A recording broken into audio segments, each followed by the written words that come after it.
Police के खिलाफ कोठरी मीम एहतजाज। कराची स्टील टाउन पुलिस ने STP रहनुमा खैर मोहम्मद मक्सी के घर पर कार्रवाई के खिलाफ STP के कारकुनों ने एहतजाज किया।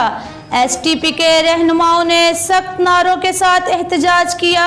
STP रहनुमाओं अमजद मस्तोई, मंजूर लशारी, अली नवाज रंद, अली अब्बास कंबरानी और दीगर ने कहा, स्टील टाउन पुलिस ने STP रहनुमा खैर मोहम्मद मक्सी के घर की 4 दीवारी का तकद्दुस पामाल किया है।